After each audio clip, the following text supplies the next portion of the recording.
Good evening and welcome. This is the March, what is today, 13th? This is April 13th. April 13th? I don't even know what month it is. This is what happens when you bring me back in person and I don't have my calendar right in front of me. The April 13th public hearing of the Land Use Commission. The City Code directs this body to hear applications for map and text amendments, special uses including plan developments, zoning relief, and appeals from decisions of the zoning administrator, as well as to make recommendations regarding the city's long-term planning goals and objectives. Depending on the type of matter, this commission will either make a final determination or send its recommendation to City Council. Ms. Jones, would you please call the roll? Commissioner Aravallo? Commissioner Halleck? Here. Commissioner Cullen? Commissioner Westerberg? Here. Commissioner Marinchev? Here. Commissioner Johnson? Here. Commissioner Linwall? Here. Commissioner Hugo? Commissioner Pactel? Here. And Chair Rogers. Here.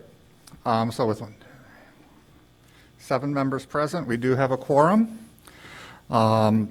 Also present tonight are from city staff, our neighborhood and land use planner Megan Jones, planner Katie Ashbaugh, zoning administrator Melissa Klotz, and it looks like we have assistant city attorney. Are you an assistant city attorney? Okay, didn't know your exact title. Alex Ruggie here with us also. This is a formal hearing and there are rules that govern our proceedings. Most importantly, only one person speaks at a time so that all testimony may be accurately recorded. Anyone who wishes to address the commission regarding any matter on tonight's agenda will have the opportunity to do so at the appropriate time. If there are a large number of persons signed up for comment, our rules grant the chair the right to limit the amount of time for each person to speak.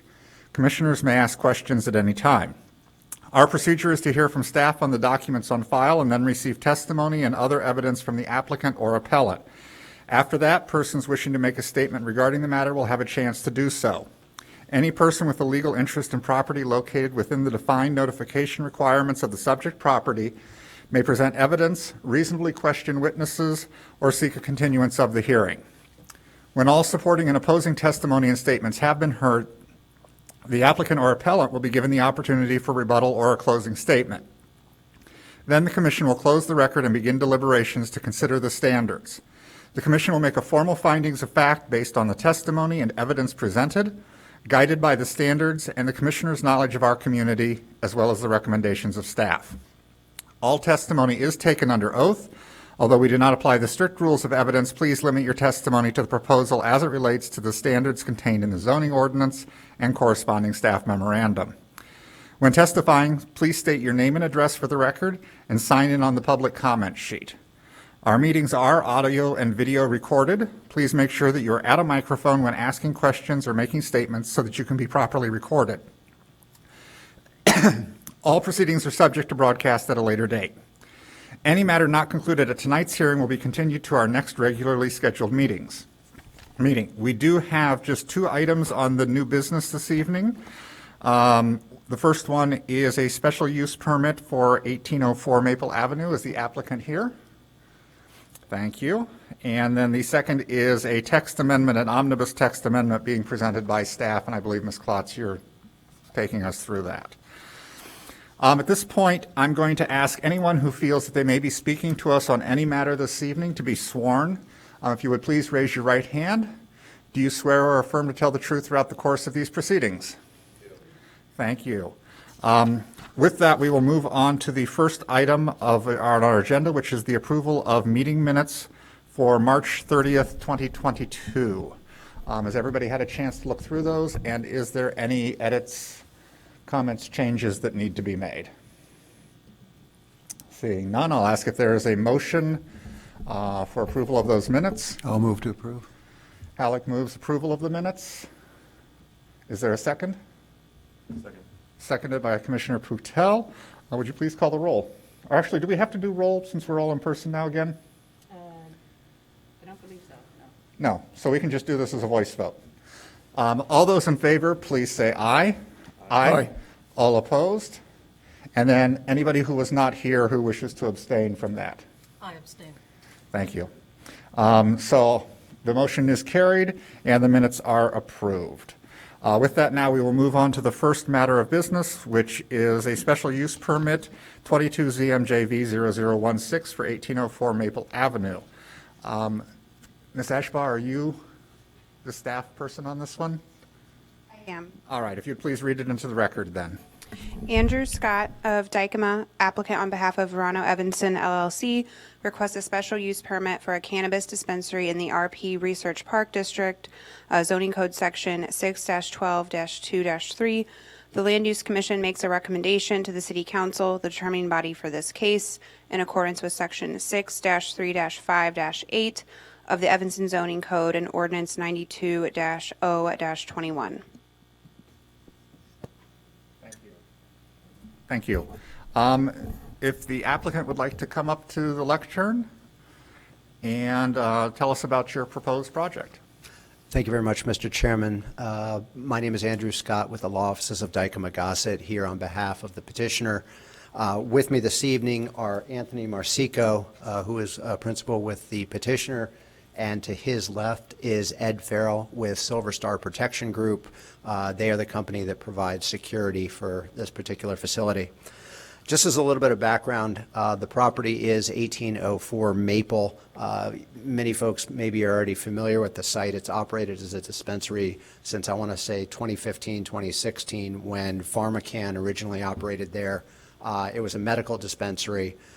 Since that time, obviously, recreational cannabis has come online in the state. Another cannabis company, MedMen, took over for PharmaCann for that particular site. Operated, again, it was about a 2,400 square foot dispensary.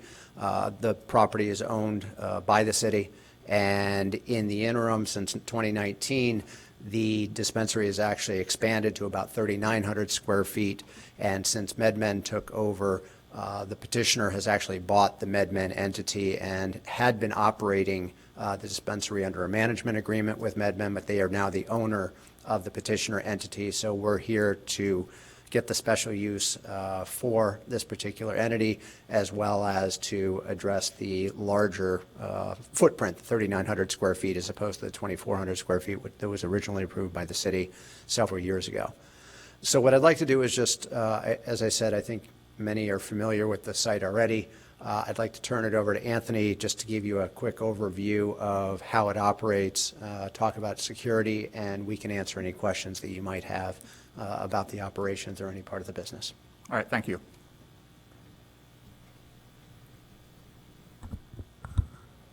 Hi, thanks for having us today. My name is Anthony Marsico. I'm an Executive Vice President for ZenLeaf. As Andrew mentioned, I think many of you are familiar with the space. The key reason for us to be here from an operational standpoint is the expansion into the old enterprise space. So when we took over, we like to instill our brand and our values for customer experience, and I think this expansion will absolutely do this.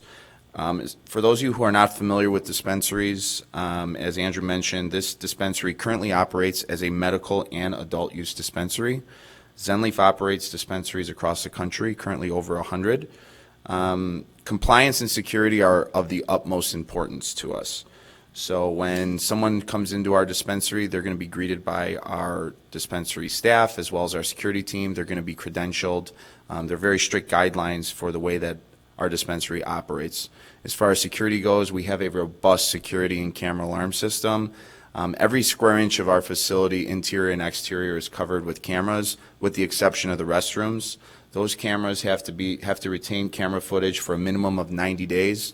It's done through cloud storage, and we're overseen by IDFPR and the Illinois State Police.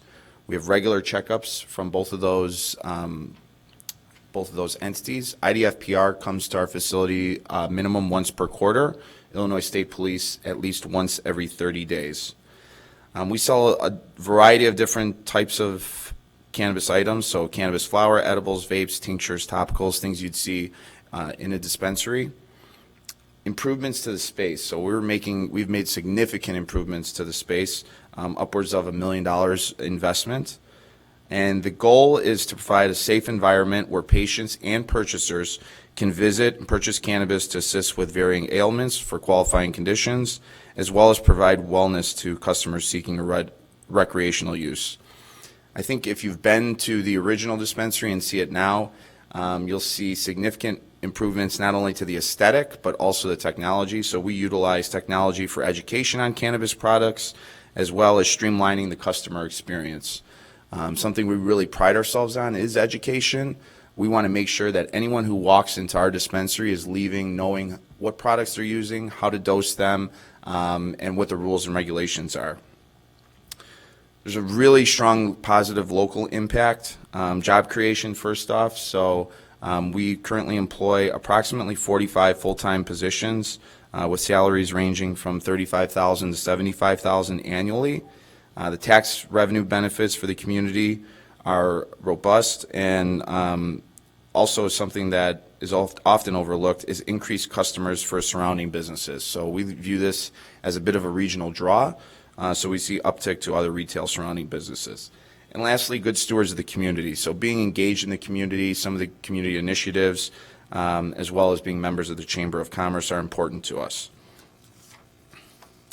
Talking a little bit more about security, on top of this physical security, which is cameras, alarm system, motion sensors, glass breaks, we also have an inventory management system that's overseen by the state. The point of sale, we have to maintain a point of sale system that not only tracks all the inventory, but it's keyed into the state. So we're not allowed to vary that inventory in any way. And if there is any sort of discrepancy, it will be caught. We do nightly inventory checks, and we'd have to let the state know. It happens on very rare occasion, and usually it's something that happens at the point of sale. Our staff, all of our dispensary staff has to go through a state and federal background check. Once that happens, they would be issued a state-issued ID, and they have to wear that during all hours of operation. They're also trained to lean on our security staff and in an emergency situation notify local law enforcement if they observe any suspicious activity. And they also are trained on how to assist customers and patients on how to handle emergency events such as active shooter, robbery, medical emergencies, things like that. Ed's team, as Andrew mentioned, Silver Star Protection, they're a third-party security company that we use. They have avid experience in the cannabis space. They manage over 100 dispensaries now, I think, in 5 states. They've been with us for quite a while. I won't bring him up here because I know we're a little short on time, but if there's any questions, I know he can add to that. And that's basically the operations that we're proposing. Thank you. Commissioner Halleck, you have questions? Just to clarify on the cameras, are they inside, are they outside as well as inside? Inside as well as outside. They have to also have a certain frame per second to where they can not only detect faces, also license plates if there was any sort of incident. So we rarely have incidents at our dispensaries. Something more often we see is like helping local law enforcement with hit and run or something like that in the parking lot, things like that. So we've been known to do that. That's my second question. Yep. Has there been any incidents, whether you've been in charge or the previous owner Not at that this location? Yeah, definitely not that since we've been in charge, and not that I know of. Maybe a minor customer incident, but nothing like diversion, theft, robbery, nothing like that. Commissioner, I raised that question about have there been any issues with this property? And according to Chief Eddington, there have been 5 calls to this location since it's been in operation, and he considered all of them to be minor incidents. So, again, not a robbery, not a theft, those sorts of things. Thank you. Other questions from other commissioners? Commissioner Puctel, I'm not used to being back with the light system. No worries. What are the goals of the expansion? The goals are really to enhance customer experience. So additional point of sales, a better patient consult area, and overall just flow of the store. So when you're in a tight space, you lose out on some of those experiences, especially with patients. We deal with a number of qualifying conditions, terminally ill cancer patients, MS, epilepsy, sometimes with children, and there's some of those moments where you want to have those private consult areas and a little bit more difficult conversations. And also even someone who walks in for recreational who's maybe never used cannabis before and is curious, we want to have the time and have the space to educate them, go through the products, and really find out what they're looking to accomplish. Commissioner Miranchev, I believe. In our previous approval of this special use, we were interested not only what happens inside, but what happens outside. Yep. And I will ask once again the same question with a little bit something from your experience. What if you have a line outside, Yep. relatively long, and it starts pouring rain? Yep. What will happen? Yeah, it's a good question, and I think that's another reason for expanding the space. So it allows us additional square footage to queue. And I think a lot of the lines that we saw 2 years ago when recreational first came online, the craze and the novelty was there. Much of that is worn off. There's also been a number of dispensaries that have popped up additional. We do have a crowd and customer flow protocols in place. We would queue them, but I don't anticipate with the new expanded space ever seeing, even at our most peak times, 420, Black Friday, events like those, to have lines outside. But just touching on some of the other outdoor activities, we have a very strict no loitering policy in place, very strict no consumption policy in place. Deliveries are done in such a way to strict SOPs. So our security team, Ed staff, would do an exterior sweep of the building. They would give an all clear sign to the interior of the building before letting cultivation employees bring in our delivery products, things like that.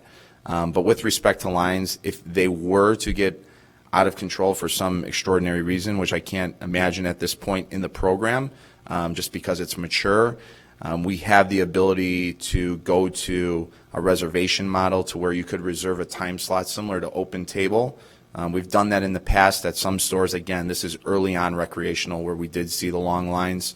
We also utilize an online reservation program for products. So for returning customers who know exactly what they want, you can reserve those products. They'd be waiting for you in our vault. And when you came up, it would simply just be a transaction. So we're eliminating some of those bottlenecks with the long moments. And again, talking about consultations, things like that, that also eliminates kind of the customer flow. Having additional point of sales, and if there is someone who needs a little bit more time, it's not taking place at the point of sale, which could bottleneck the flow of customers. It would happen in one of our consult areas. So those are kind of the plans we have in place to eliminate some of those issues. But again, where we're at in the Illinois program, which is quite mature, I really don't anticipate any of those. Thank you. Good question. Commissioner Westerberg? This is more of a question for staff. I believe there was a question raised by a member of the community about proximity to a methadone clinic in one of the emails that was sent. Is this a reference to Northwestern Medicine's complex, or is this an issue at all? It's not an issue that staff is aware of at this time. I did leave a voicemail with that resident and explain that this location hadn't been open for some time, and I didn't receive a return call. But we're happy to look into it further if the commission would like for us to do so. I'm just not aware of anything nearby, but I thought maybe I'd missed something. I don't believe so, no.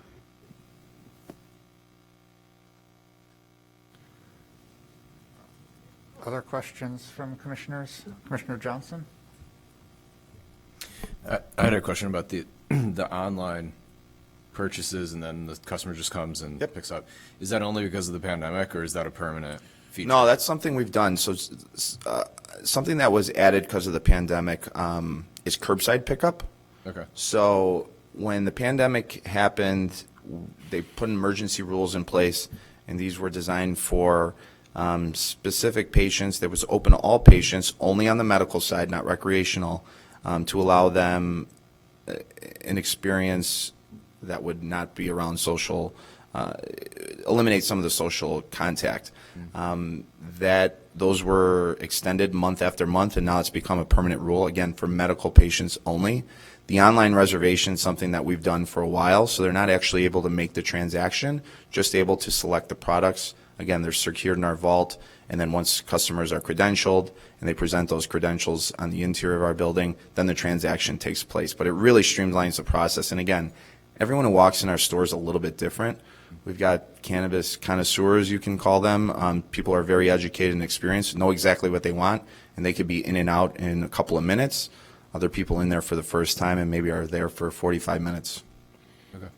And you said you had many locations, right? Correct. In Illinois? So we have 10 locations in Illinois and over 100 nationally. Okay. Thank you. Other questions from commissioners? Could you do me a favor, and on this little map we have up here, just kind of tell us what is new that you said you're expanding? Yep. You want to come up? Go ahead.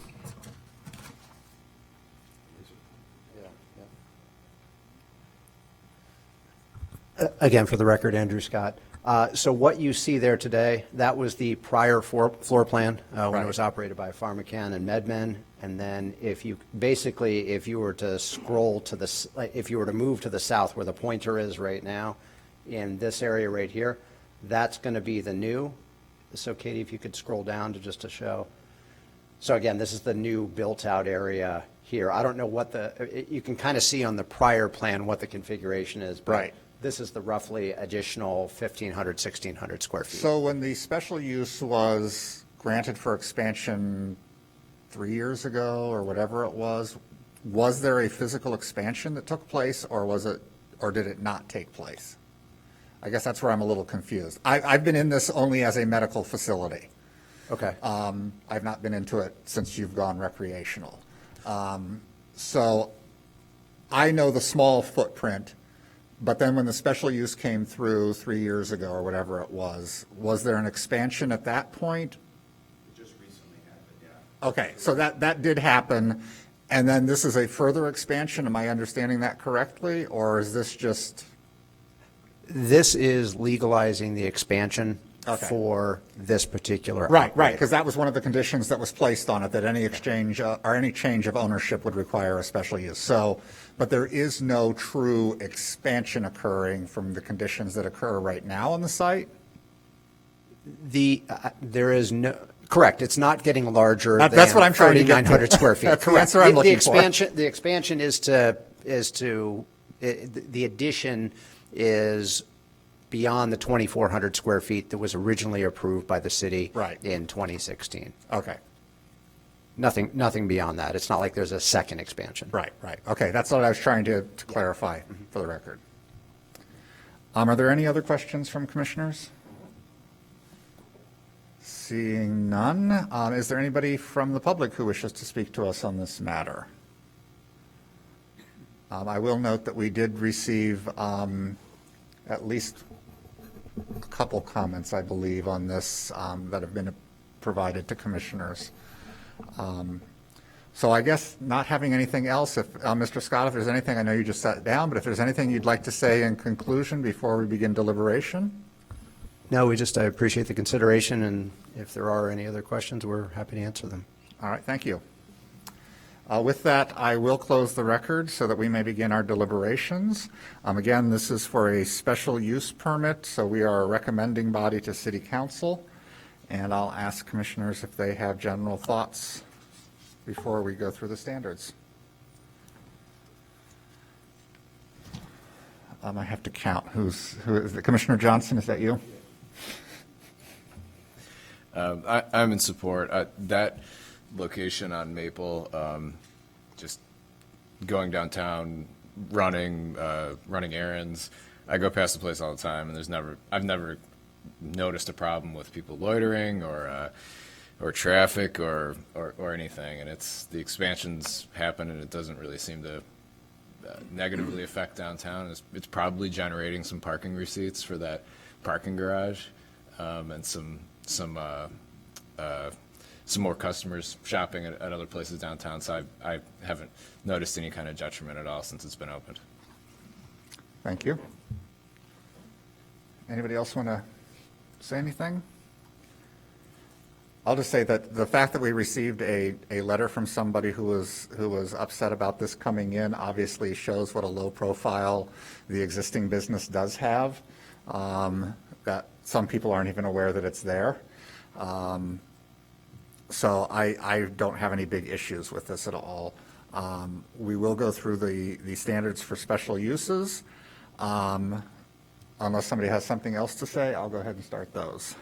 The first one being, it is one of the special uses specifically listed in the zoning ordinance, and we do find that this is one of the few places in the city of Evanston that a marijuana dispensary is even permitted, and that it does meet that.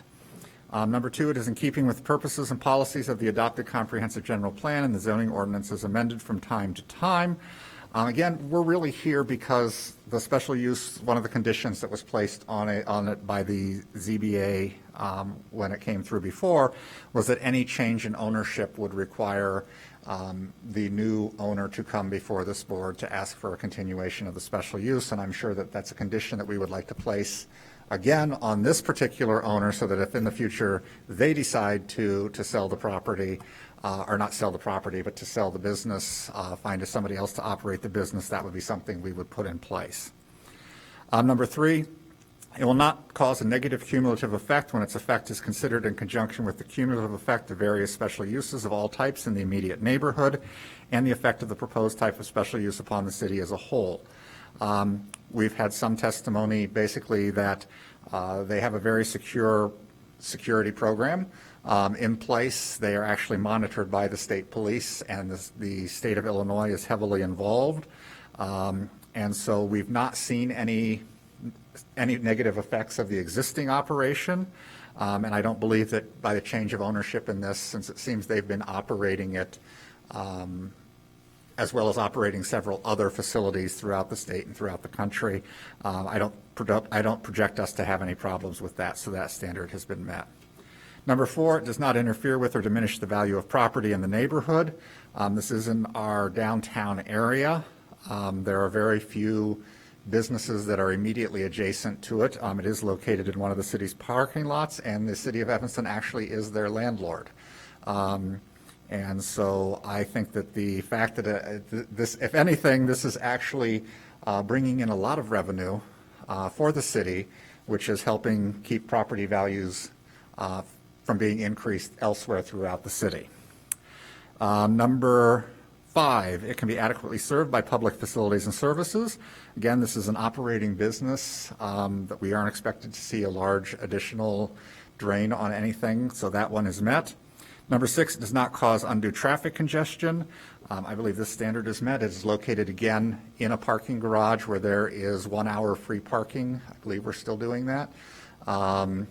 So that standard is not a problem. Number seven, it preserves significant historical and architectural resources. This building is not historically or architecturally significant. And basically, we're looking at an interior build out without any change to the exterior of the structure. So that standard is met. Number eight, it preserves significant natural and environmental features. This standard really does not apply here because we aren't really talking about anything on the exterior of the building. And number nine, it complies with all other applicable regulations of the district in which it is located and other applicable ordinances, except to the extent such regulations have been modified through the plan development process or the grant of a variation. This is probably, if not the most regulated business in the city of Evanston. It has to be one of the most regulated. Again, there are people at every level of government who have regulations specifically for this type of operation. And again, not hearing any real problems with the operations of the business, I believe that this standard is also met. Is everyone in agreement with my findings on standards? All right. Talking about conditions on the property, as I said, I think that we would want to reinstate the condition that if the property, the businesses, changes hands again, that we would want the new owner to come back for a special use, just to kind of keep consistent with the last time this was done. And are there any other special conditions that anybody would want to place on the business? I think that in terms of employee parking, which is something we usually talk about, again, it is in a parking garage, so they're not going to interfere with on-street parking. Hours of operation, what are the current hours that they operate? The city code requires them to they're limited to 10 a.m. to 8 p.m. daily. Okay, so that's in the city code. So we'll just add that in again as a special condition, 10 to 8 on there. And I can't think of anything else that we would need to place. Anything from staff that they would want us to consider? There are none. Okay. No, not really. Like I said, it's kind of an operating business, so we're just kind of repeating things that have been placed on them before. So with that, I will ask if there is a motion in regard to 22 ZMJV 0016, a special use permit for 1804 Maple Avenue. I move to approve this project with two conditions. One is that if there is a change in ownership, that would require coming back for special use approval again, and that the hours of operation are 10 a.m. to 8 p.m. 10 a.m. to 8 10 a.m. to 8 p.m., yes. Is there a second? I'll second. So moved by Halleck, second by Westerberg. And if you would please call the roll on it. Commissioner Halleck? Yes? Commissioner Westerberg? Yes. Commissioner Marinchev? Yes. Commissioner Johnson? Yes. Commissioner Linwall? Yes. Commissioner Pectel? Yes. And Chair Rogers. Yes. So with 7 votes in favor and none against, this application will move forward to City Council with a positive recommendation and work with city staff. They'll let you know exactly when you'll appear before P&D and then move on to council after that. Thank you and good luck with your project. The second case we have on our agenda this evening is an omnibus text amendment. This is kind of something I've talked with staff, and I think we're going to try to do this probably like quarterly or something like that, where we will, you don't raise your eyes. That's what we discussed. So that we, instead of voting on a bunch of tiny little things kind of throughout the course, we'll have once a quarter, if necessary, an application by the city for changes that are necessary within our zoning code. And this will also help clean up, do the housekeeping stuff that sometimes just gets neglected. So Ms. Klotz, you are, I believe, leading this one. So if you'd like to read it into the record. Thank you, Chair Rogers. A city-initiated text amendment to the Zoning Ordinance, Title VI of the City Code for an omnibus text amendment package relating to the following. 1, redact all mentions of the Zoning Board of Appeals and Plan Commission, Title VI, and replace with the Land Use Commission in accordance with Section 2-19 of the City Code and Ordinance 92-021. 2, update ADA parking regulations, Section 616, to follow current regulations of the Americans with Disabilities Act standards for accessible design and use appropriate wording. Number 3, move the sign code, Section 410, from the Building Ordinance, Title 4, to the Zoning Ordinance, Title 6. Establish variation regulations so that sign variations are no longer determined by the DAPR Committee, and establish regulations relating to billboards. Number 4, move the Subdivision Code, Section 411, from the Building Ordinance, Title 4, to the Zoning Ordinance, Title 6, and update requirements and procedures to current practices. 5, establish clear planned development standards for approval similar to variation and amendment standards, Section 6.3. 6, update requirements and procedures for planned developments, including neighborhood meetings and pre-application steps to current practices, Section 6.3.6. And 7, add automobile body repair establishments as an eligible special use in the I-1 industrial/office district, Section 6.14.2. The Land Use Commission makes a recommendation to the City Council, the determining body for this case, in accordance with Section 634 of the Evanston Zoning Code and Ordinance 92021.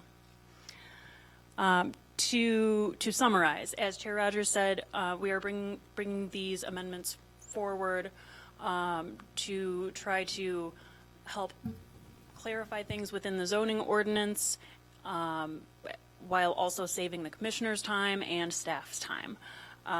Some of these are just simple wording cleanups. Some are code cleanups that are required due to other changes that have already occurred.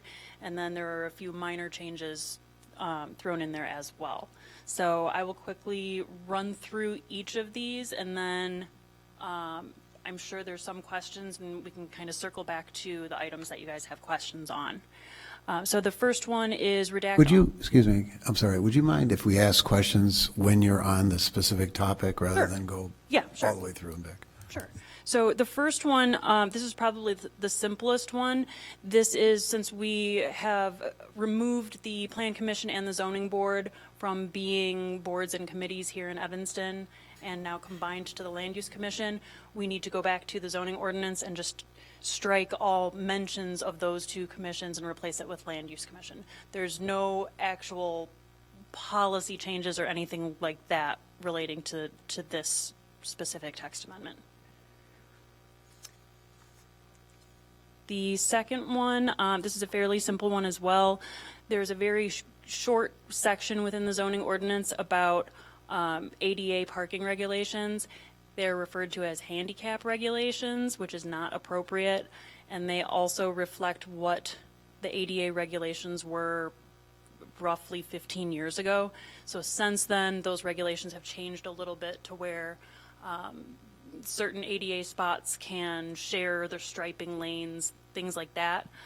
So we would like to be consistent with what ADA regulations really are. So we want to just remove the wording from the zoning ordinance and simply say that ADA regulations must be followed. In the end, it doesn't change policy, it's just better practices for us. Can I ask you something? You mentioned that one of the things is to replace the word handicapped. And the text that follows, is this what is currently or what you are proposing?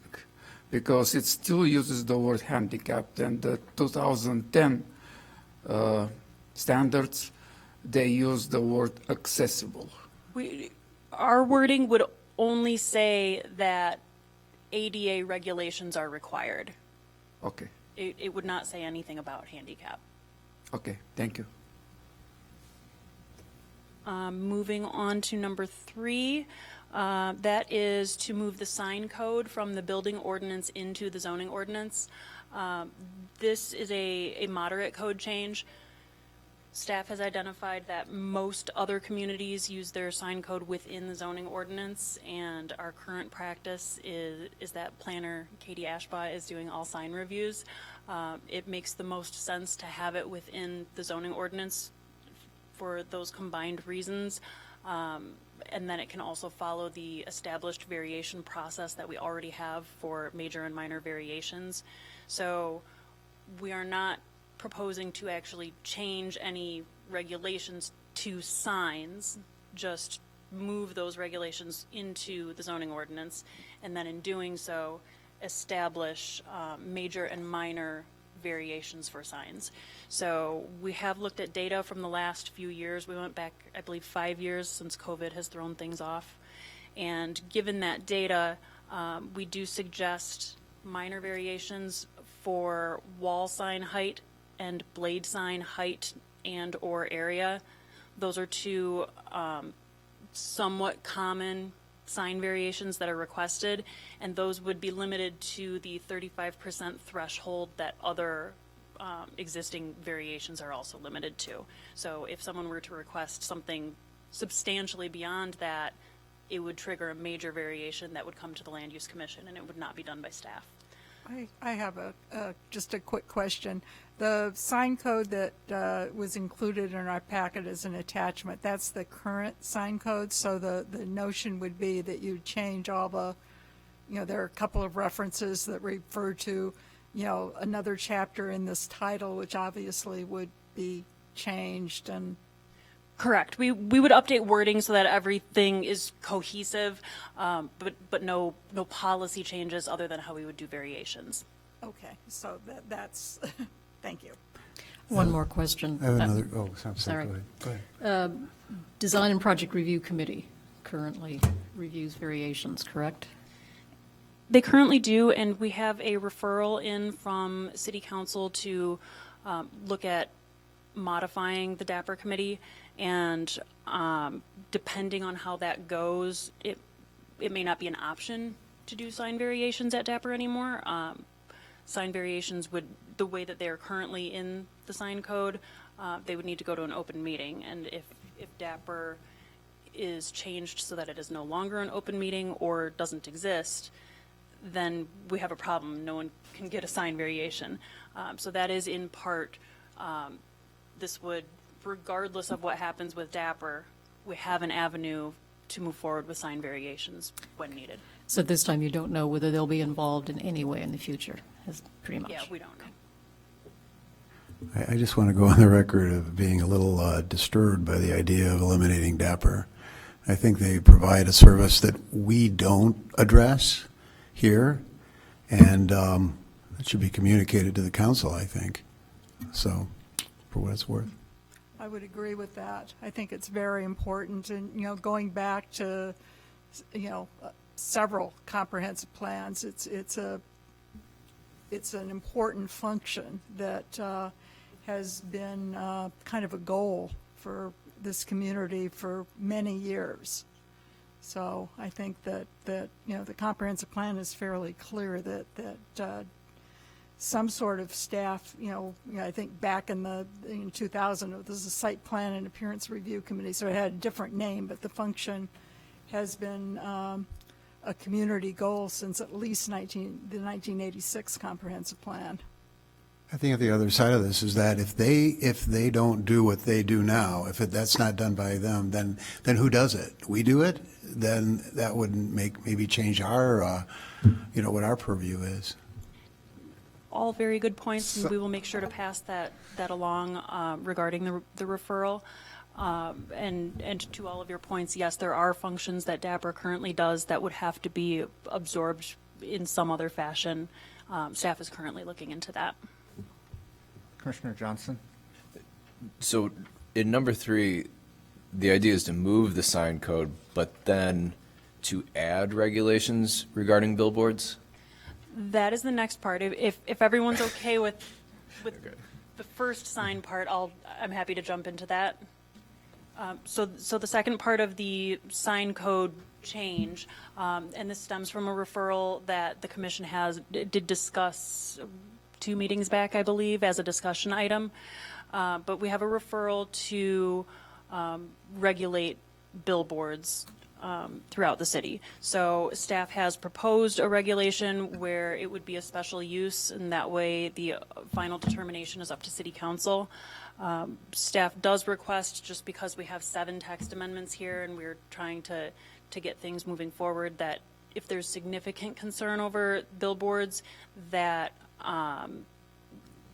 you either pull it for a separate discussion or just basically don't go into hours of questioning and holding everything because of it. That's our request, really.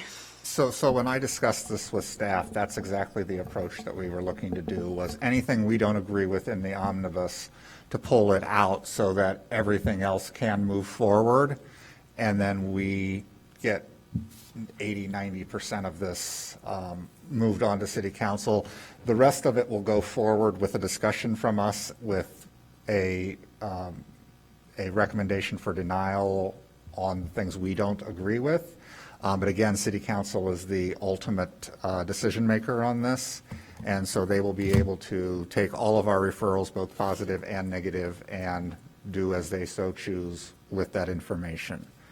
Commissioner Lindvall? Yes, I do have a big problem with billboards. I was looking at it in the Chapter 13 of the Comprehensive Plan on Community Design and Landscaping. there's an explicit policy that says to eliminate billboard advertisements.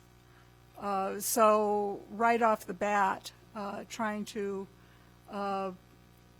regulate or include or allow billboards violates, does not meet the, the consistency with the comprehensive plan. I think it also is problematic in that, if you look at the purpose of sign controls and regulations, which is to, reduce visual clutter, but while still allowing businesses to advertise, one of the big issues is safety. I spent yesterday afternoon, driving around looking for billboards, and the only 4 that I found are along Green Bay Road between Emerson and I believe Simpson. And then, I drove down Howard Street. There are a couple on the Chicago side, but the problem is that driving on Evanston streets, as we all know, you have to be careful, you have to pay attention. You need to, you don't want to have distracted drivers that are reading the billboard when they should be watching for pedestrians. And I don't know what kind of a civic, a city liability issue there would be if, God forbid, some driver hits a pedestrian while they're busy reading the billboard advertisement. I would think that we would not want, as a city, to create an attractive nuisance, for starters. The other issue is, the notion of, not adversely impacting adjacent property owners. And, again, the business signage regulations are designed to allow, businesses to have appropriate signage, but not anything that's so out of scale that it's going to block, the business next door. And I think that a billboard, you run the risk of doing that. And I don't think that we should be looking to enrich one property owner at the expense of adjacent neighbors. So for those reasons, I don't think it's appropriate to include in this particular amendment. I would not support it on that basis. And I think that, frankly, a discussion as to, with maybe, some sort of discussion with the city council so that this can be a more robust discussion would be appropriate.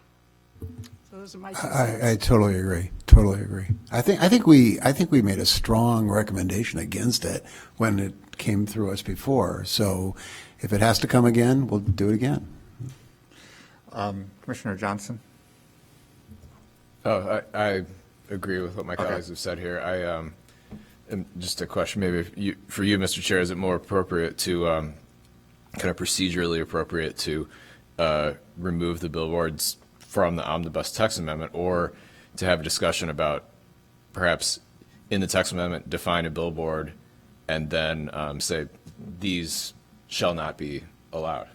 I don't think we want to give a definition of something we don't want to permit. Okay. I have some issues, and just so everyone knows, I work in marketing and advertising. I've made more billboards than you've probably read. But I don't think Evanston is a place that is an appropriate place for them. There would be very few locations, and I can only imagine the outcry from Central Street, and I'm going to pick on Central Street for a moment, when somebody decides to they want a billboard up on Central Street. That we would have 1,000 people in here clamoring against it. Chicago Avenue has got another straight-on vista. I can see billboards on every rooftop going down there, and I think that, again, that's a place where pedestrian safety is really kind of important. And you do have the drivers going faster than they do on Central Street. But I think that given pedestrian safety, I think that billboards are just a really bad idea for Evanston. It goes to character also. Right. Character of the neighborhood, character of the street, character of the city. Is there? Just a moment. Commissioner Miranchev wanted to get in here. I will join everyone. I think that there should be a simple line in the ordinance that says that billboards are not allowed in Evanston. That's it. Commissioner Westerberg, did you? Oh, okay. Is there any appetite for wall-mounted billboards rather than freestanding? Just as a suggestion.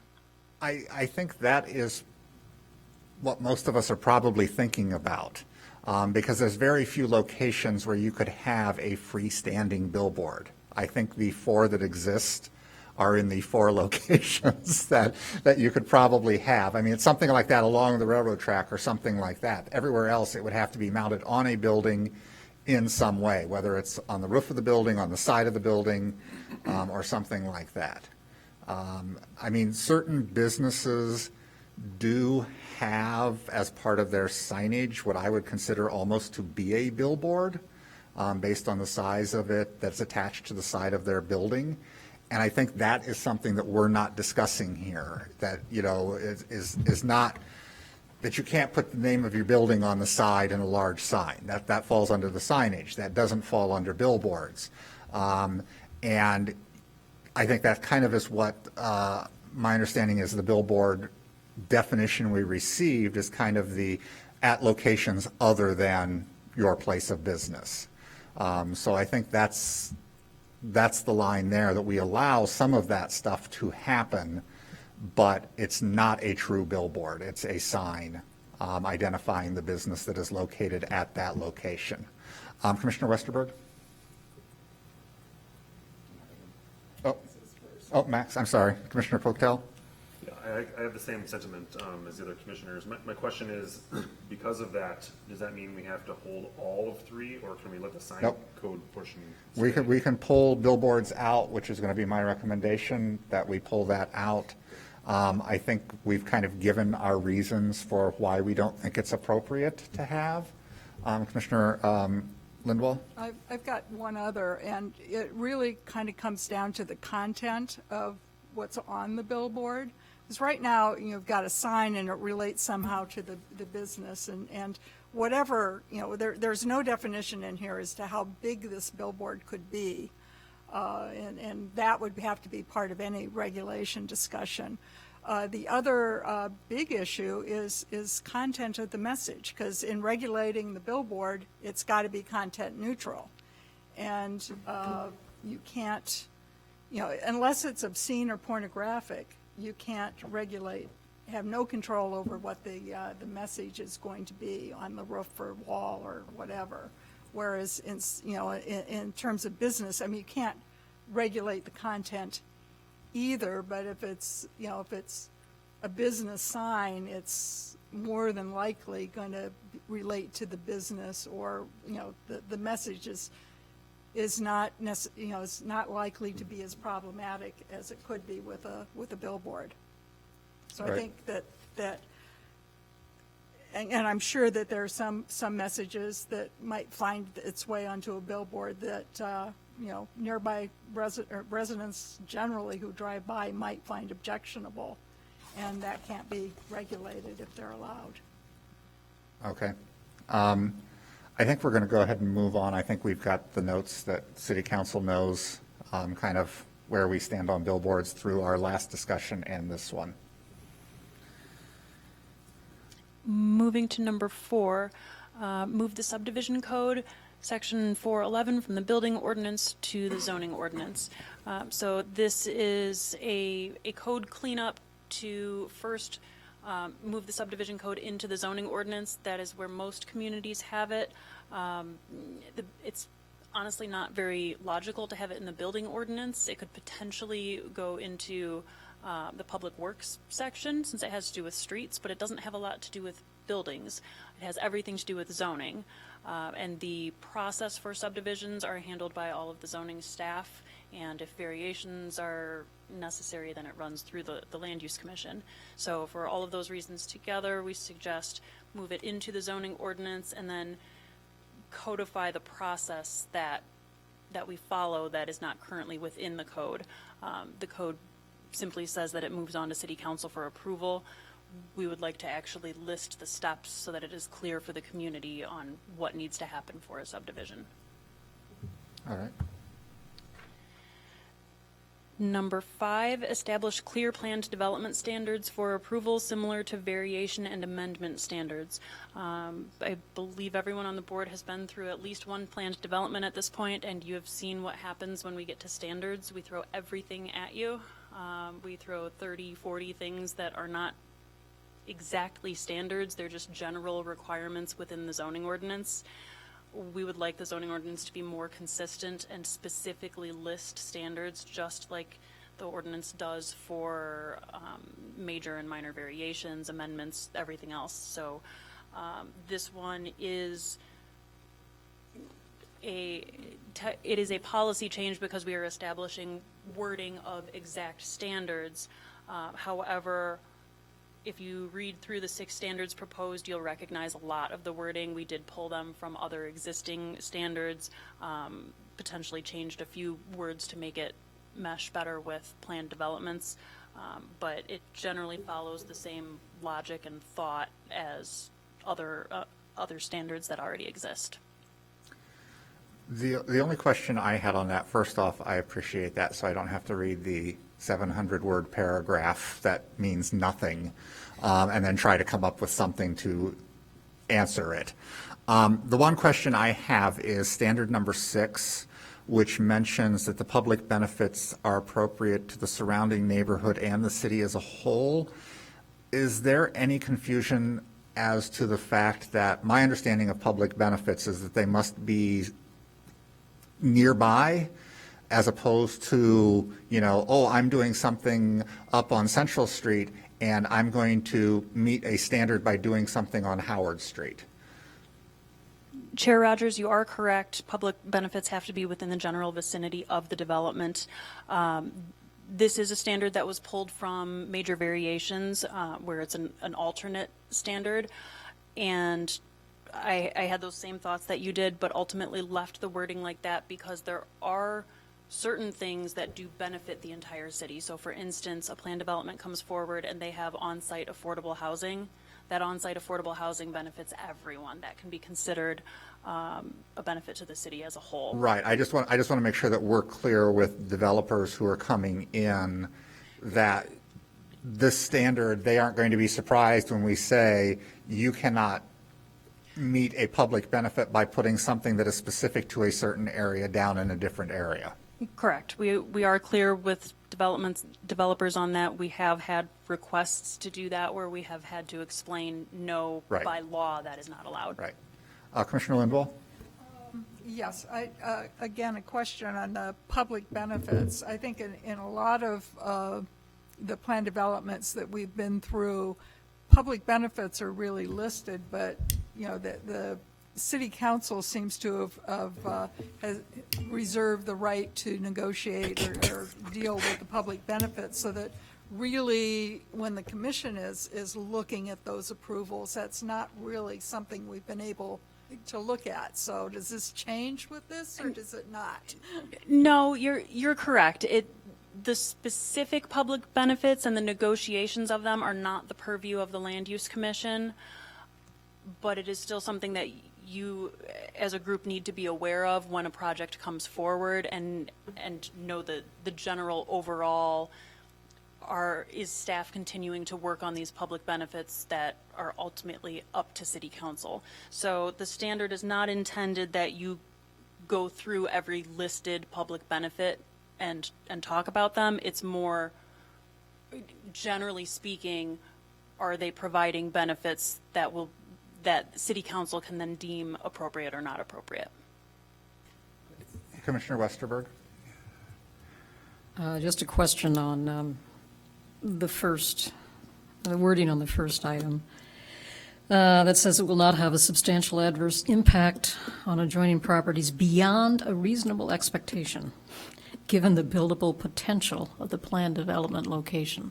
So that gives a lot of room, I think, for interpretation, and it can give a lot of room to developer, which is fine on the one hand. On the other, doesn't give the neighborhood or the community much understanding of what can be expected.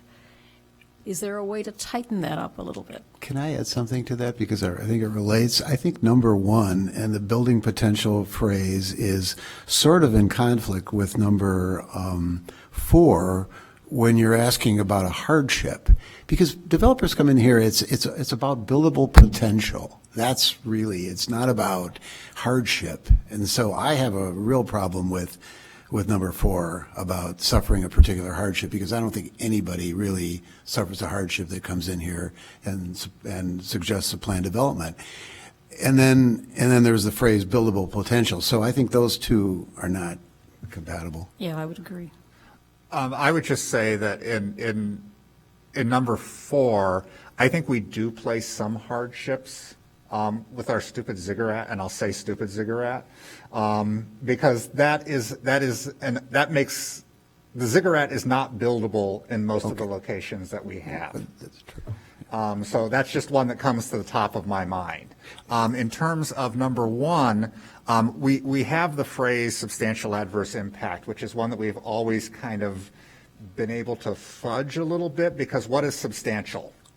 Any development, whether you're putting a garage, a fence, or a 20-story building, is going to have an impact on the location.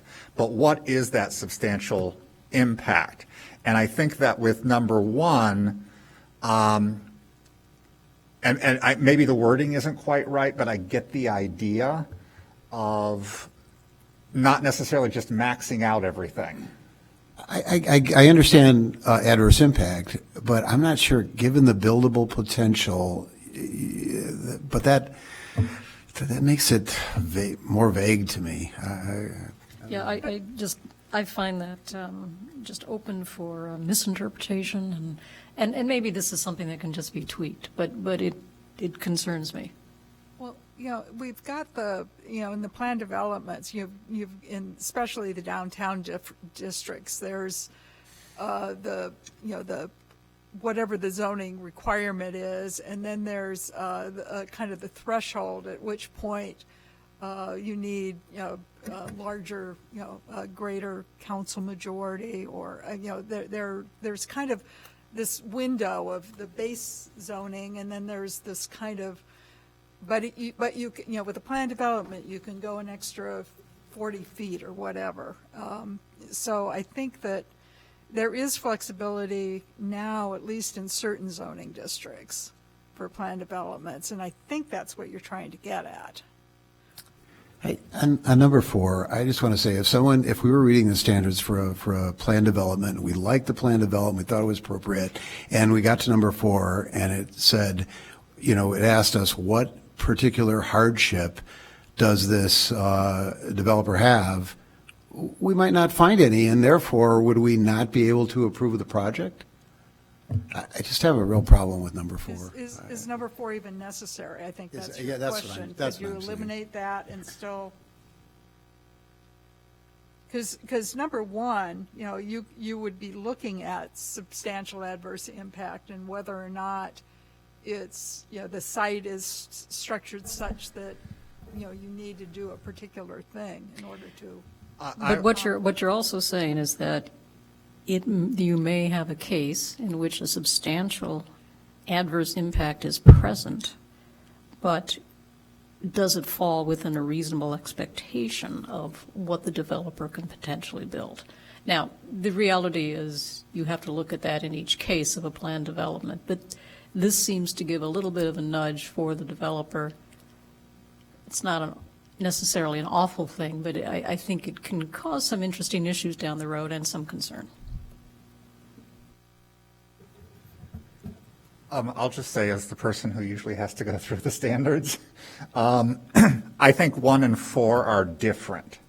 And I don't think that something that I could say does or does not meet number 4 necessarily would even be addressed in number 1. I'm not saying necessarily those are the right words for it, but there has to be something for the practical application of it in the real world. What we do so often is we create a zoning ordinance or a zoning code that makes something legal in theory, but in practicality, it doesn't exist anywhere that can be built that way. And I don't think that's a substantial adverse impact. I think that's different in terms of how the building or how the structure or whatever the proposed plan development is. There are certain things that just can't be met on certain properties. Commissioner Frutel? Yeah, I'm comfortable with the way 1 and 4 are worded, and I recognize there's ambiguity and even a little more ambiguity than in other parts of the variations, but I think that only underscores the point, which was us coming together and exercising judgment as a group to make that decision. It doesn't bother me as they're currently worded. My concern on number 4 is just that I don't want to be in a situation where, I want to vote for the project and yet I don't agree with that they have a hardship. Somehow maybe it can be combined with number 1 or something or reworded so that it's, I understand that there are situations where there is a hardship, but there isn't always a hardship. Right. I have a question, again, getting into the hardship. Is a potential hardship just not being able to make the plan development work financially? Is that, I mean, Would that be considered a hardship? You're right, though. The pro is- forma doesn't work. Is that what you're trying to get at? Or If is that part of it? Well, I'm trying to understand. if that, okay, you're right. I thought about that. Is that a hardship? If that's a hardship, that their pro forma doesn't work, but I can tell you that people that come to us that, en masse that are against a project would not think that that is a hardship. So. I mean, the other issue is that pro formas are meant to be revised and reworked constantly. So that's my concern, is that if we say a particular hardship or practical difficulty, there are always hardships or difficulties with developing a parcel. And I don't know that we should be looking out necessarily to protect a property owner from that. So that's why I have the problem with this one. Is there a way that we might be able to modify for, in our major variations, we have standard number 5, which specifically states that it's not developed on the intent to make additional income, unless there is a public benefit. So is that something that maybe we look at tweaking this particular hardship one to say that, to include something along those lines, that the public benefits that are being generated by a planned development offset any hardship that they may have? Does that make sense? Do you want staff to come up with that wording, or is I everyone think more I phrased it comfortable? very elegantly with my stumbling through it like that. I think it would have to be wording, and I don't know that we necessarily, maybe it's something you can just sort of share with us for general comments back to you to avoid any conflict in the Open Meetings Act. And that way we can sort of address it, because I don't necessarily want to hold this up, because right now I know we have several plan developments coming down the pike, and going through standards is really a struggle because there aren't standards. It's like, this is we want you to build a good project. We want you to make things nice. We want you to do things that are good. It's like, that's hard to put a standard to it. And that's very much a judgment call that is a lot more difficult to make than saying, on these specific things, we feel this way. So to that point, and I made this point before, and it didn't go anywhere, but there was a letter that we got just today from someone addressing a couple of these things. And I think one of the points that letter made was that when you talk about public benefits, even appropriate to the surrounding neighborhood, that is so vague. And there are Chicago, for example, went through all of that, and then they came down and are very specific about, you want this, you pay for this. It's very straightforward, and I think that's more specific is a better way to go generally, and especially on the public benefits point. I don't know if I have anybody that agrees with me except for that guy that wrote the letter, but. I just think it would make it easier on us. It would make it easier. You can't be criticized if it's in black and white. This is what we require. If you want more FAR, this is what you have to do or pay for. It just, to me, it would make everybody's life a lot simpler. The problem that I have with that is that when you get really specific, some good projects can die because they don't meet real specific things, and we're not in the position in our roles to negotiate trade-offs. The council is. Council is. Yeah. So I think that we have to provide council with what we think and what our judgment says, but they're going to do what they want to do. But we should still be as effective as we can. Yeah. And I think getting too specific ties our hands. Commissioner Lindwall, I noticed you had your light on. Yes. I have a suggestion. Since, obviously, I think we all agree that having some standards for plan development would be helpful. And I'd like to suggest that we go ahead with, this set and with reserving the option for the next time there's an omnibus text amendment that we will have a little bit of time to see if they work or if they need to be tweaked. And we could kind of tweak them for the next time we do this.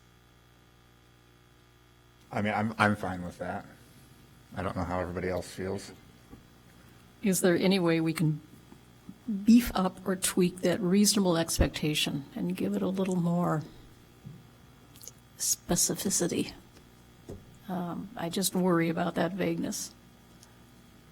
Would it help if it said, beyond a reasonable expectation given the buildable potential of the plan development and eligible site development allowances? Because that is what the intent of the buildable potential meant. It is Right. that window of what the site development And allowance it's buildable could be. potential within the scope of the community around it as well, which I think is, that's more or less part of the comprehensive plan, but I have a feeling sometimes that gets lost a bit. Maybe instead of saying buildable potential, it's within the scope of the applicable site development allowances.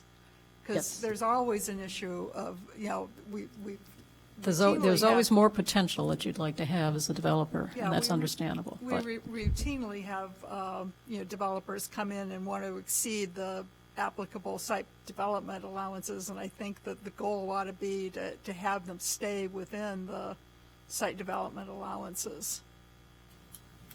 So instead of buildable potential, replace that with scope of the applicable site development allowances?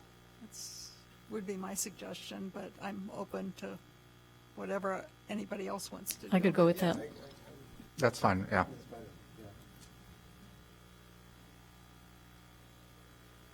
So with that minor change to number 1, you want 4 left as is and for this to return with the next omnibus? I think we keep 4 as is and see how it goes.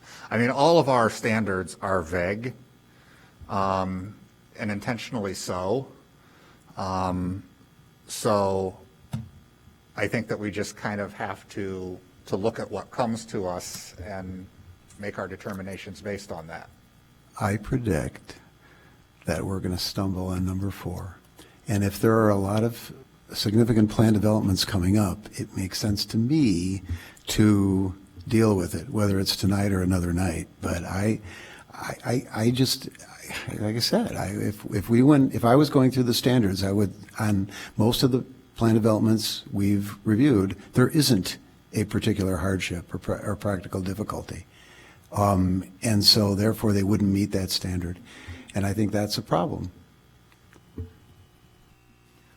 What if we remove standard 4 And when we come back for the next omnibus, we compare standard 4 to all of the plan developments that have occurred I in the would, last few I months. personally would prefer that. I'm fine doing that. And I would say that when we look at tweaking that in some way in the future, that we really look at standard 5 and see, in our major variations, and see if there's a way that we can speak to that what they're requesting is an appropriate offset with public benefits. I mean, we kind of do that, I guess, in 6, so I don't know that I really need to have it in 4 again. But let's move forward tonight with the following changes.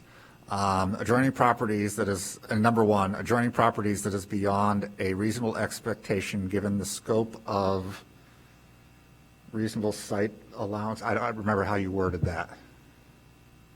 The scope of the applicable site development allowances. Okay. And then strike number 4, advance number 5 and 6 to 4 and 5. Everyone fine with that? Because we may, as we go through some of these, we may come up with something else we want to do or add or remove or whatever. But at least that gets us started. Also, just to clarify, since plan developments are special uses, the special use standards do apply, so we will have those 9 standards in addition to these new standards. Moving forward to number 6, update requirements and procedures for plan developments. Just going back real quick. So if we're going to combine that with the special uses, do we need to repeat number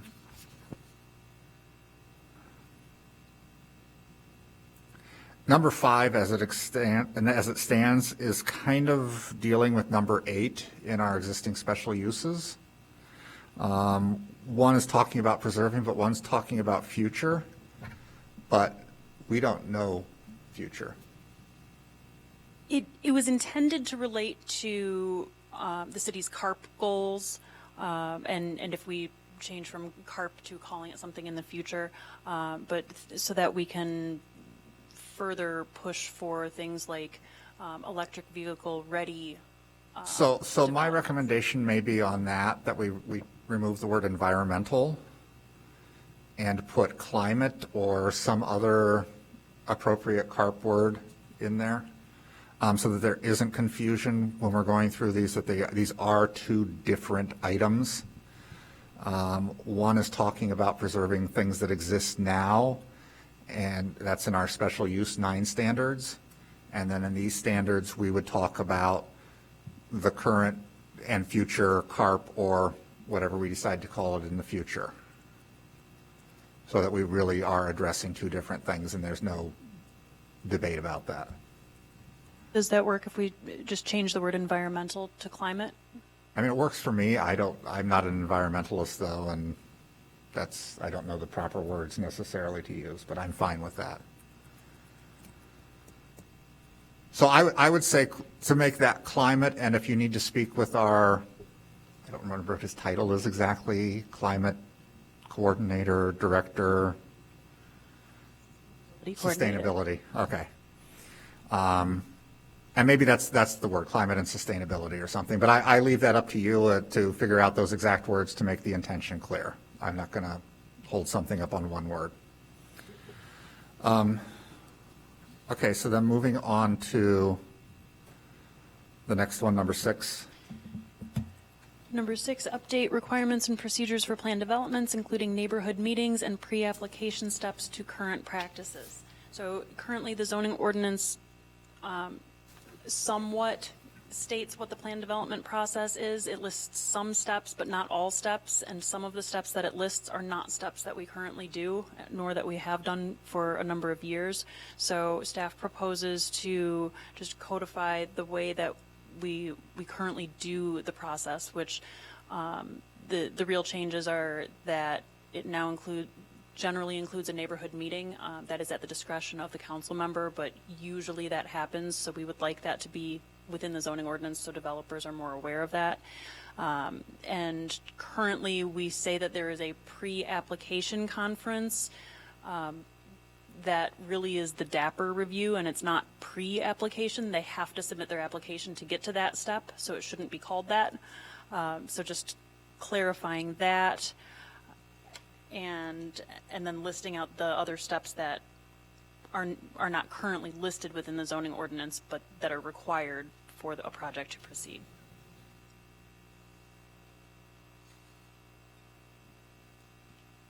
Does anyone have any questions or comments on any of those steps? Just a quick comment. Again, I think number 7 is really important for our business, and again, argues for continuing DAPR as a staff review committee. So I think that's important.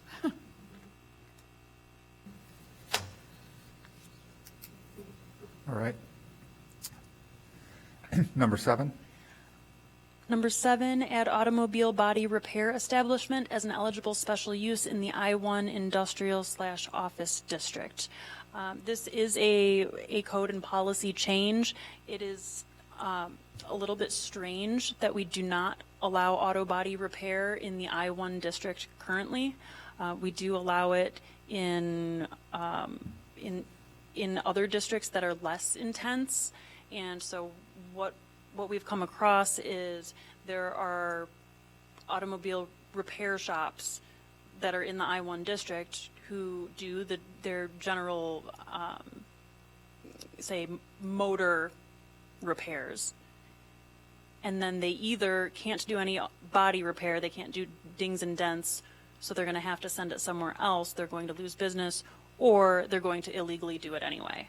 And that's what we have found is happening. So we would much prefer to be able to legalize existing businesses who are doing this, and that since it makes sense from a zoning perspective, since it is an industrial district, we feel that by making it a special use, we can still control any potential environmental factors, anything related to painting of vehicles, but that it really should be an eligible use in the I-1 district. I think that's fine, especially since we permit what I would consider are more intrusive. If you're doing body work, you aren't creating as much in terms of toxic issues that you would if you are dealing with oils and fluids and that sort of stuff. So I think this is just probably an oversight, and I would say that most people probably doing it illegally are doing it illegally because they don't know that they can't do that. When you go to an auto shop, if I've been in an accident and I've needed to replace my radiator and some other part of my engine and also my front bumper, it seems ridiculous that my front bumper can't be replaced at that location. Do we know why it's currently not allowed in I-1? Or is that lost to history? It's lost history. My assumption is that it has to do with painting of vehicles, because if you do paint them, you have to have a spray booth and special exhaust, or there can be fumes. That's covered by a special use. Then we can regulate it very easily with that. So to me, it makes sense. I don't see how there could be any harm from adding this in as a special use at this point. I think it also makes sense because somebody then could come to us with the repair service establishment and the body repair as one thing. So it really could be one application for all of that, if that's indeed what they intend to do. I don't think there's a lot of places that do body work without doing something else that would fall under the service. Additionally, we are slowly on track to zoning these uses out at the rate we're going, because over time, Evanston has lost some of its industrial properties, a significant amount of its industrial properties and industrial zoning. And every time we lose that, that's less locations that these auto uses can go, but people still need these auto uses. So if we're going to change the amount of properties in the districts, then we also need to recognize that we need to loosen up regulations in some instances.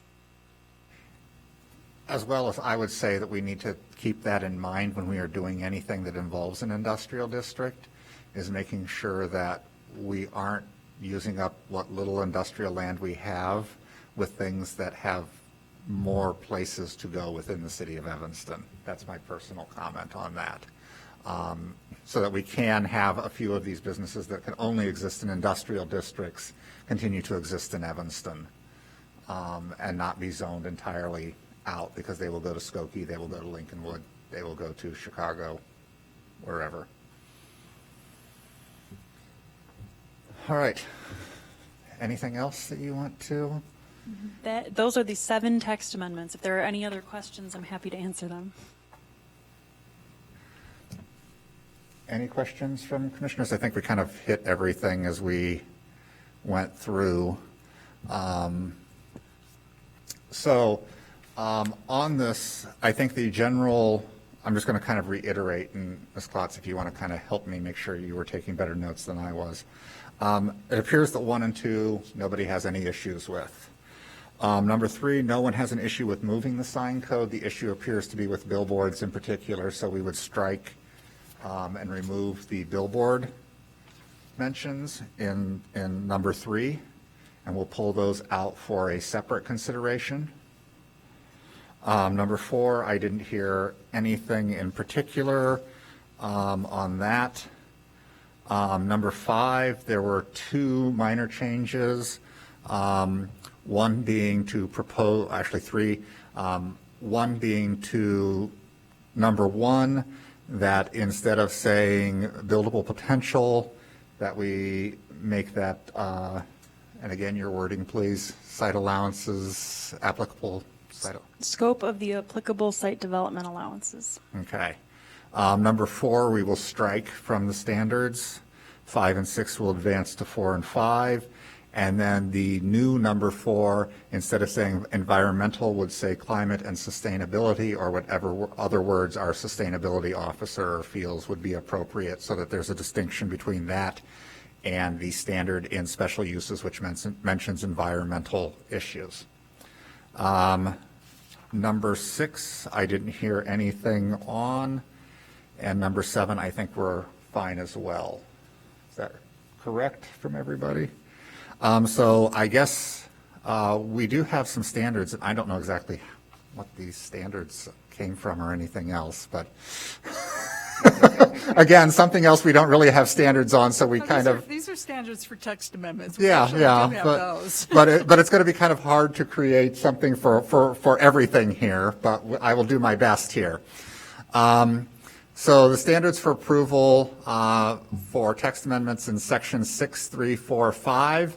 Number 1, the proposed amendment is consistent with the goals, objectives, and policies of the comprehensive general plan as adopted and amended from time to time by City Council.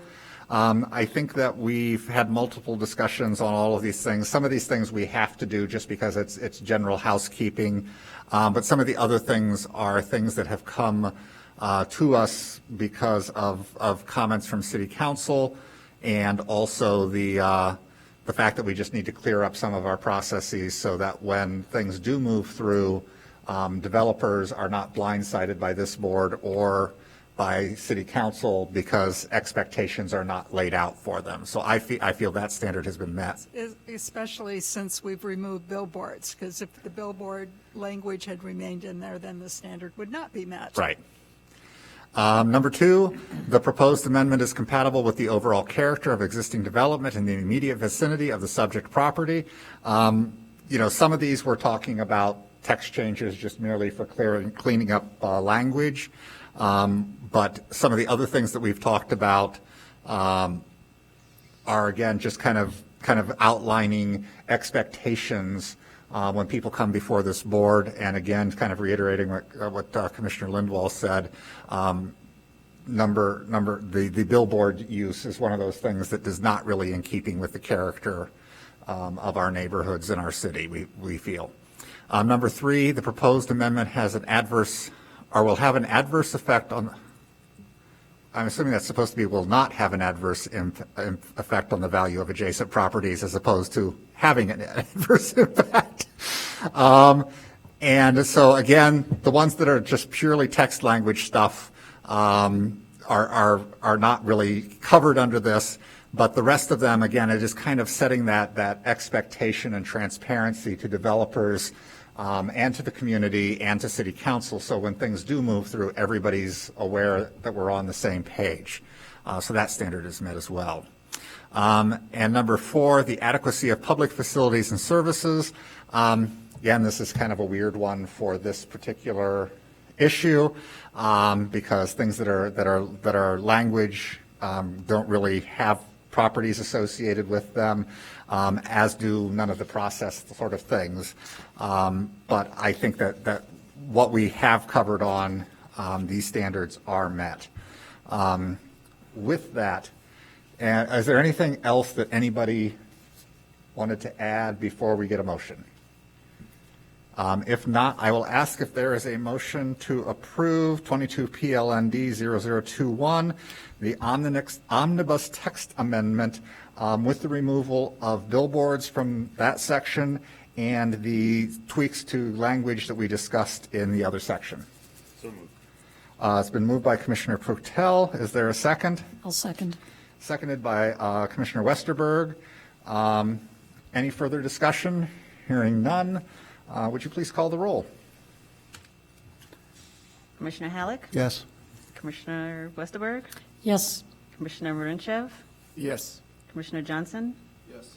Commissioner Linwall? Yes, Commissioner Pucktell? Yes. Chair Rogers? Yes. With a vote of 7-0, the omnibus does move forward. So at this time now, I'm going to ask for us to make a recommendation that billboards not be permitted and included in anything, since that is the feeling of this board. Again, remembering that we are merely recommending, and City Council can add billboards back in if they so choose, but we have at least expressed our concerns and the issues we see with it. So is there a motion to, I guess the motion would be to restrict billboards from being part of our zoning code?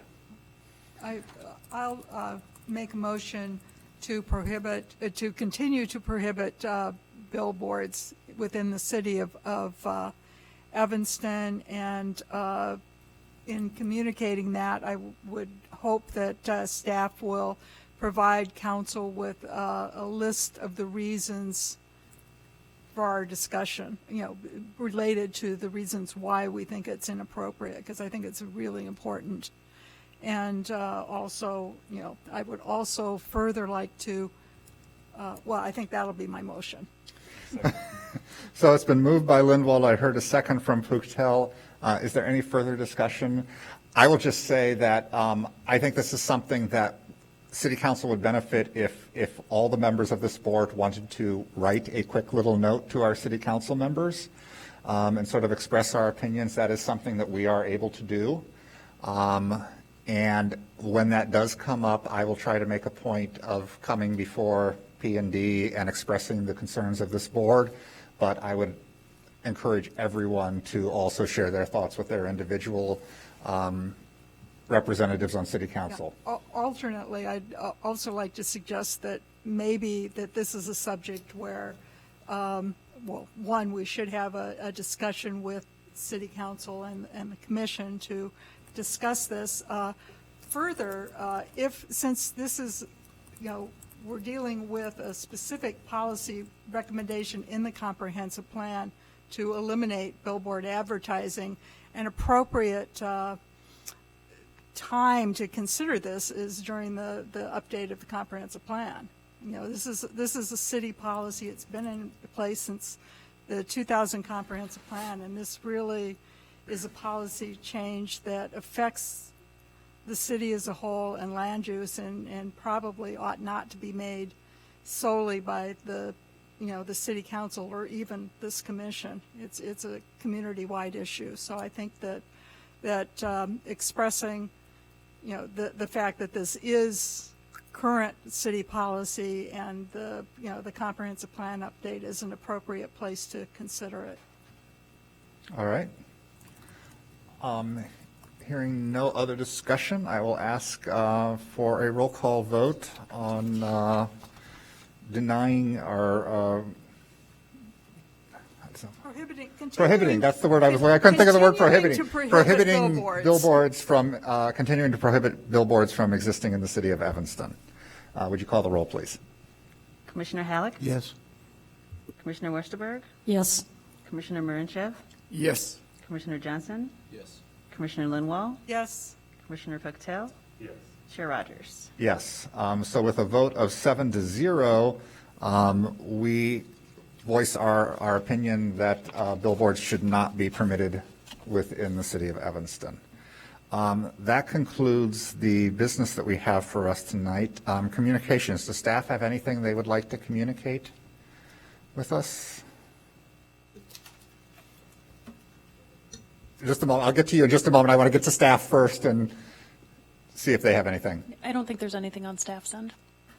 Okay, I'll just communicate that I did meet a week ago Monday with the mayor, just to sort of give him an introduction to this new board and what it is that we do and everything like that.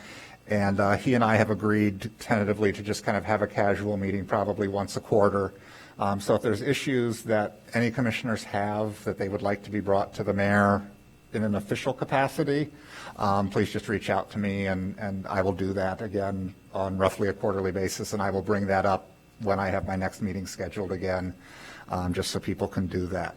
Also, I'm trying to decide how to address this one. I've gotten mentions to me from the city manager's office to watch our decorum on our board. The issues that were brought up, I feel, were non-issues, one of which was a Zoom issue. The rest of them were issues that I think this board runs very well and very effectively. And so I told the Director of Community Development that I would take the issues as they were presented and grant them the appropriate weight. And that appropriate weight is mentioning it to you without any specifics, because I don't think there's anything that needs to be addressed. So that now has been handled. So now we will move on to public comment.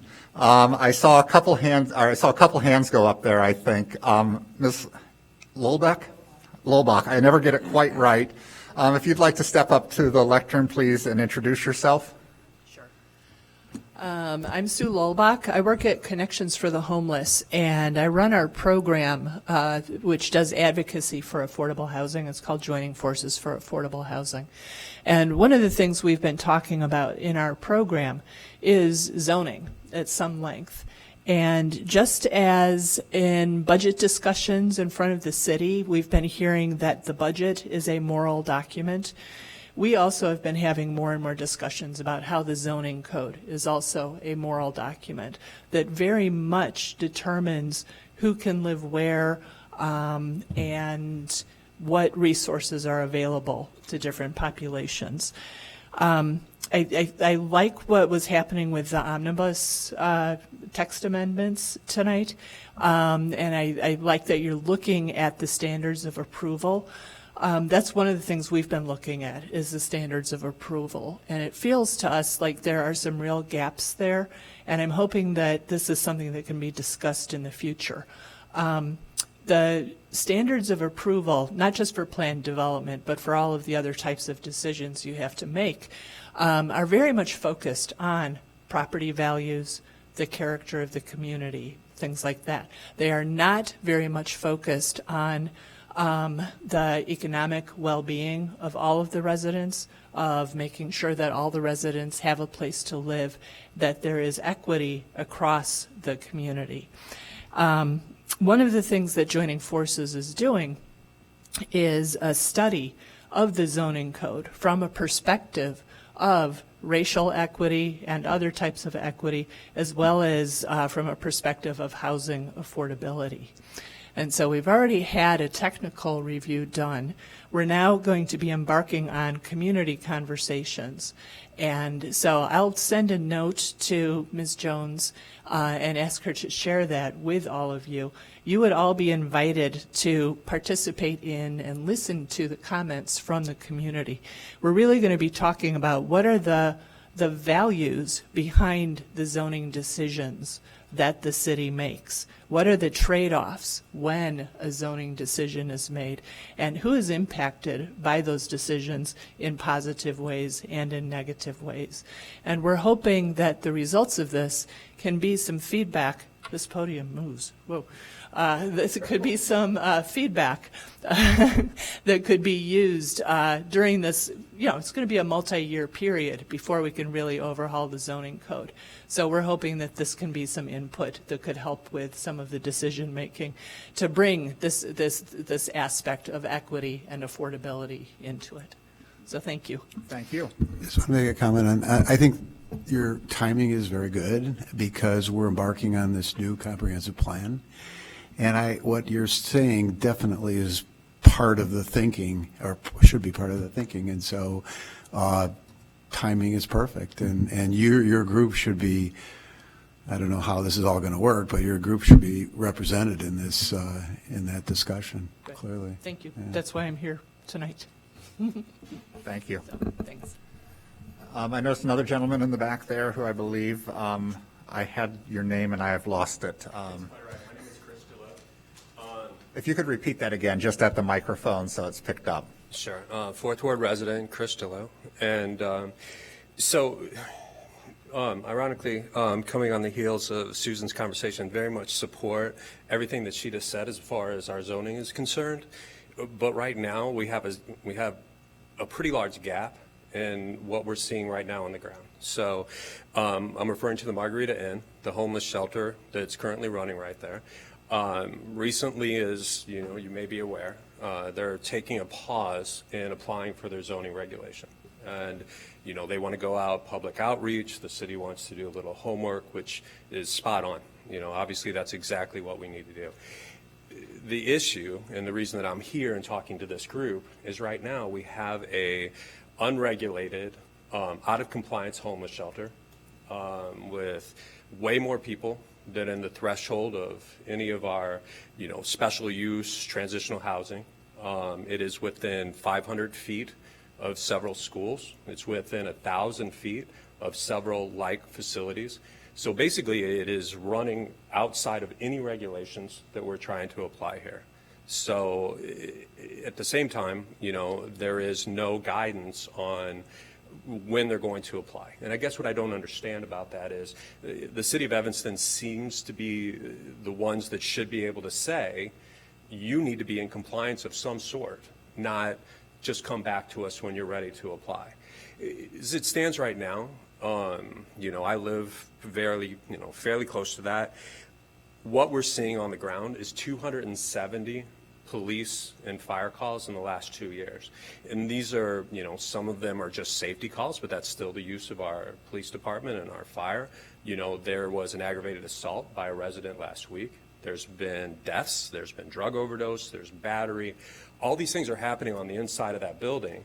That's not necessarily, it's a cause for concern for the folks outside the building, but it's also a cause for the concern of the folks inside that building. For 2 years, they've been running the facility with insufficient mental health support, drug addiction support, with insufficient security, with insufficient rules and regulations. In fact, there's very few rules and regulations. Folks can go, they can have alcohol, they can stay in their rooms for indefinite periods of time. It is, I hate to say this, but it's a failed experiment. They got to do it any way they wanted to do it for 2 years. 2 years later, we have an immense amount of criminality. So what I'm asking this board for is to look at this situation and say, hey, you're operating something that's extremely impactful to your residents and to the residents of the community. You need to come under some sort of zoning. Take as much time as you want to apply for your zoning, but in the meantime, you have to live by the rules and regulations of the city. You can't just go free for all, continuing with this terrible track record. And you can talk to Chief Eddington, you can talk to, the community officer there. It is an immense amount of burden and, resources that are there, and they will tell you that they do not have the resources to do it. So I'm just asking, please, do something like have the city in some way enforce something that could turn this ship around in the meantime. So thank you for your comments.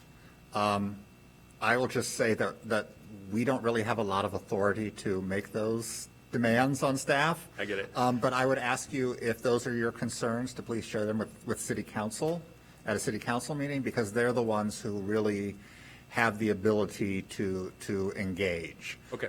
We can engage during the application process, which I understand there's a couple steps that are moving at different times in that process.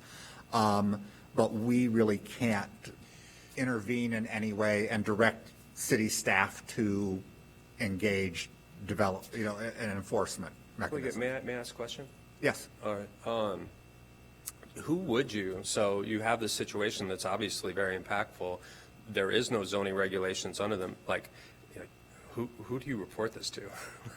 like who do you call to say, hey, they're not under any zoning regulations and they really should be, and they're really impacting my neighborhood? So my recommendation would be that you address this with your alderman, which I'm sure you already have. Yep. With city council as a whole, with the city manager's office, Okay. and with the director of community development. Those are the people in the immediate chain of command for enforcement of any sort of zoning violations. Is there anybody that I've left out of that? Ms. Klotz, I think that kind of covers off on those being the four key entities. Okay. And like I said, when we get into when a special use has been submitted to this board, and when I think there's an appeal also that is in the process, so we'll hear the appeal. And we'll hear the special use when those appear on our agenda, and I encourage you to come and speak on those issues. Absolutely. At that time, but that's when we can be involved. And again, with it being a special use, we will make a recommendation to City Council, and City Council will be the final determining body. Well, thank you, and I appreciate you listening to me. Can I say something? I'm surprised there aren't regulations, but to facilitate this, could you do some research on other cities and what they do and propose, here's an example, a model of some other cities' regulations on? Funny you should say that. So I was just on the phone with the project manager in Bellevue, Washington, who runs an amazing facility, homeless facility up there. We talked in detail about their zoning requirements, their good neighbor agreement, how that is all structured and is very integrated. They're not individual pieces. The good neighbor agreement goes into the application.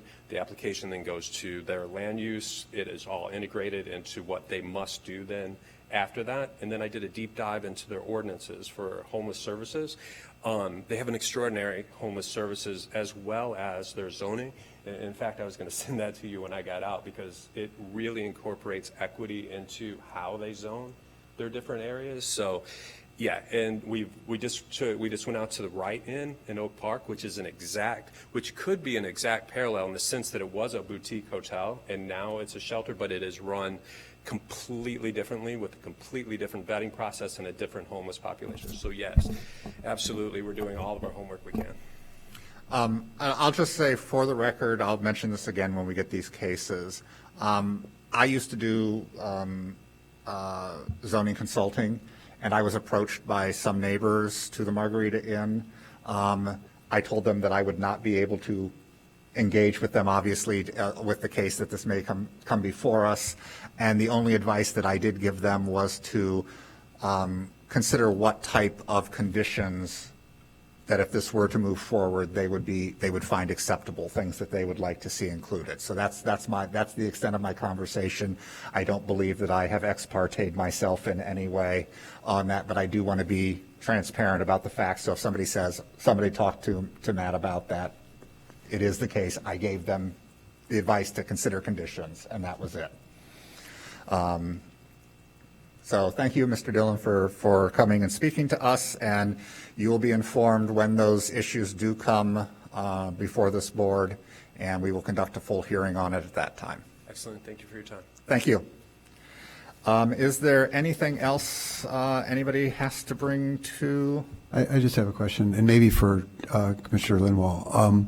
What is the status of the comprehensive plan consultant selection? Actually, not to cut you off, but I was going to say, does staff want to give us an update on that? Because I know I'm sorry. Yes, Somebody. Yeah, we did get some respondents from the RFP. We have conducted interviews.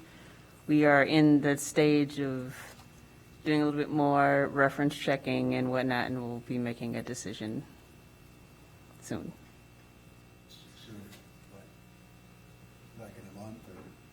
It'll be sooner than a month, but we'll still have to go through the process of bringing someone to council and. Are we looking at someone who will do strategic planning and the comprehensive general plan all as one? Or are we looking at, because I know lots of firms kind of specialize in one or the other? Yes, and that's actually been a discussion that's been had multiple times throughout the process. But we are looking for someone that can do both, but they will be two separate documents. Right, right. Okay. Nothing else? If not, I will ask if there's a motion to adjourn. I'll move to adjourn. Westerberg moves, second. Second. Second by Lindwall. All in favor, please say aye. Aye. Aye. Aye. We do stand adjourned. Our next meeting will be on April 27th. And I'll see you then. We don't have any agenda items for April 27th. We will see you in May. Oh.